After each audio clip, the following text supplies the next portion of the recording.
Hey everyone, welcome back to my YouTube channel. My name is Bhavna. तो आज की video में हम करेंगे right to freedom. And right to freedom के अंदर जितने भी आर्टिकल आते हैं 19 टू 22, ये सारे आर्टिकल को हम बहुत ही अच्छे से डिस्कस करेंगे। लेकिन वीडियो स्टार्ट करने से पहले आपको एक चीज़ बोलना चाहती हूँ, अगर आपको लगता है कि आपको कोई भी फ्रेंड किसी कॉम्पिटिटिव एग्जाम की प्रेपरेशन कर रहा है तो आप मेरी वीडियो की लिंक को उनके साथ जरूर शेयर करना, सो दैट कि उनको भी थोड़ा बहुत फायदा हो जाए।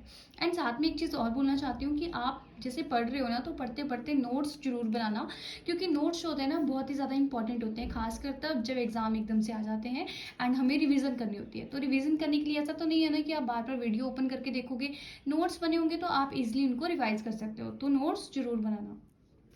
तो चलिए वीडियो स्टार्ट करते हैं। सबसे पहले है article 19। Article 19 provides the 6 freedoms. Article number 19 हमें 6 फ्रीडम प्रोवाइड करता है, जिसमें से पहला है फ्रीडम ऑफ स्पीच, जो कि आपको बताने की जरूरत नहीं है कि हमें बोलने का पूरा पूरा अधिकार है, फ्रीडम है, ठीक है। नेक्स्ट है फ्रीडम ऑफ एसोसिएशन। नेक्स्ट है freedom of assemble peacefully and without arms. Assemble यानी कि हम शांतिपूर्वक कहीं पे भी इकट्ठा हो सकते हैं, लेकिन ऐसा भी नहीं कि बीच सड़क पे इकट्ठा हो गए, ठीक है। एंड विदाउट आर्म्स का मतलब ये होगा कि बिना किसी हथियार के। नेक्स्ट है फ्रीडम टू रोम एनीवेयर। ये चीज़ भी आपको बताने की जरूरत नहीं है, हम कहीं पे भी आज़ादी से कहीं पे भी इधर उधर घूम सकते हैं, ठीक है। Freedom to business, freedom to settle anywhere, कहीं पे भी हम सेटल हो सकते हैं, इस चीज़ की भी हमें पूरी की पूरी आज़ादी है, ठीक है। अब आर्टिकल नंबर 19 में कुछ रेस्ट्रिक्शंस होती हैं। वो रेस्ट्रिक्शंस ये होती हैं कि जो भी चीज़ें, जो भी फ्रीडम हमें मिली हुई है, वो हमें इस तरह से फॉलो करनी है कि जिससे हमारा जो पब्लिक ऑर्डर है वो भी मेंटेन रहे, ठीक है। पब्लिक ऑर्डर मेंटेन करके रखना है बस हमें। अब यहाँ पे एक इंपॉर्टेंट पॉइंट और होता है कि जब कभी भी नेशनल इमरजेंसी लगती है तो आर्टिकल नंबर 19 को सस्पेंड कर दिया जाता है आर्टिकल 358 और 359 के तहत। मतलब कि आर्टिकल 358 और आर्टिकल 359 ये बोलता है कि कभी भी अगर नेशनल इमरजेंसी लगेगी तो आर्टिकल नंबर 19 को सस्पेंड कर दिया जाएगा, ठीक है। तो ये चीज़ आपने ध्यान में रखनी है। नेक्स्ट है आर्टिकल नंबर 20। आर्टिकल नंबर 20 में 3 पॉइंट्स है, जिसमें से पहला पॉइंट है no ex post facto law. इसमें बोला जाता है कि कानून तोड़ने के अलावा आपको किसी और चीज़ के लिए सज़ा नहीं मिलेगी। मीन्स कि अगर कल को आप कुछ ऐसी गलती करते हो, कुछ ऐसी मिस्टेक करते हो जो कानून की नज़रों में जुर्म है, तो आपको सज़ा मिलेगी, अदरवाइज आपको सज़ा नहीं मिलेगी। नेक्स्ट है नो डबल जेओपार्डी। इसका मतलब ये हुआ कि सेम जुर्म के लिए आपको बार बार पनिशमेंट नहीं मिलेगी, 2 बारी पनिशमेंट नहीं मिलेगी। थर्ड पॉइंट है नो सेल्फ इंक्रिमिनेटिंग एविडेंस। इसका मतलब कि अगर आप कल को क्या करते हो, कोई जुर्म करते हो, तो आपको फोर्स नहीं किया जाएगा कि आप उसको एक्सेप्ट करो। हाँ, कल को अगर कुछ एविडेंस के साथ अगर वो चीज़ प्रूफ हो जाती है फिर तो आपको मानना ही पड़ेगा, लेकिन जब तक वो चीज़ प्रूफ नहीं होती है विद एविडेंस, तब तक आपको फोर्स नहीं किया जाएगा कि आप अपने जुर्म को कबूल करो या एक्सेप्ट करो, ठीक है। तो ये बोलता है आर्टिकल नंबर 20।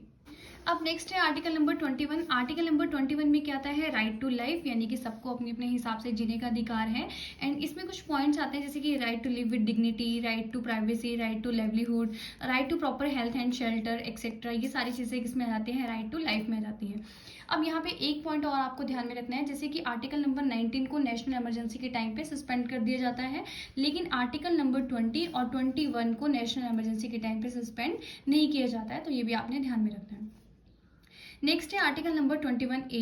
अब आर्टिकल नंबर 21A को बाद में ऐड किया गया था फंडामेंटल राइट्स में। क्या हुआ था कि 2002 में 86 अमेंडमेंट एक्ट आया, उसके तहत कहा गया right to education for children of the age 6 to 14 year of fundamental right, यानी कि 6 to लेके जो 14 ईयर तक के जितने भी चिल्ड्रंस हैं उनको, हर किसी चिल्ड्रन को शिक्षा का अधिकार है। तो इसको बाद में ऐड किया गया था, तो ये भी आपको ध्यान में रखना है।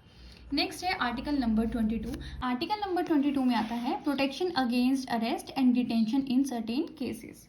डिटेंशन का मतलब क्या हुआ, डिटेंशन का मतलब हुआ कि जेल में डालना। कल को आपको ऐसा नहीं है कि कोई भी आया और उठा के जेल में डाल दिया, तो ये चीज़ बिल्कुल नहीं हो सकती, ठीक है। बिना रीज़न के आपको अरेस्ट नहीं किया जाता, ठीक है। और अगर मान लो अगर किसी ने आपको बिना किसी रीज़न के अरेस्ट कर भी लिया है, तो उसके खिलाफ आपको प्रोटेक्शन कैसे मिलेगा, तो वो आता है आर्टिकल नंबर 22 में।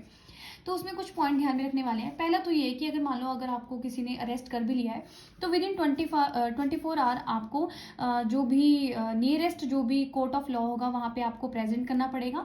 और वहाँ पे अगर कोर्ट में अगर उनको लगता है कि आपने सच्ची में जुर्म किया है तो आपको जेल में डाला जाएगा, वरना आपको अगर वहाँ पे लगता है कि नहीं, जो भी एविडेंस है वो आपके खिलाफ नहीं है, तो आपको फिर बेल वगैरह मिल जाती है, ठीक है। और आपको एक लॉयर हायर करने की भी पूरी पूरी आज़ादी होती है, आप अपना एक लॉयर भी हायर कर सकते हो। नेक्स्ट है not for enemy alien. Enemy alien क्या हो गया, मतलब कि वो कंट्रीज मान लो जिनकी जैसे कि जिनकी इंडिया के साथ नहीं बनती हैं, ठीक है, तो उनके लिए जो ये वाला आर्टिकल नंबर 22 है, उनके लिए ये वाला रूल एप्लीकेबल नहीं है, ठीक है। तो ये चीज़ आपने ध्यान में रखनी है। आज की वीडियो में हमने जो हमारा सेकंड फंडामेंटल राइट है उसके सारे आर्टिकल हमने अच्छे से डिस्कस कर लिए हैं। आई होप कि जो मैंने आपको समझाया वो आपको अच्छे से समझ में आया हो, और अगर आपको वीडियो इन्फॉर्मेटिव लगती है तो आपको क्या करना है, लाइक करना है एंड मेरे चैनल को सब्सक्राइब भी करना है, और बेल आइकन को ज़रूर प्रेस कर देना सो दैट कि जब भी मैं नई वीडियो डालूँ आपको नोटिफिकेशन मिल जाए। एंड ज़्यादा से ज़्यादा हो सके तो मेरी वीडियो को शेयर भी ज़रूर करना अपने फ्रेंड्स के साथ। तब तक के लिए धन्यवाद, मिलते हैं आपको नेक्स्ट वीडियो में।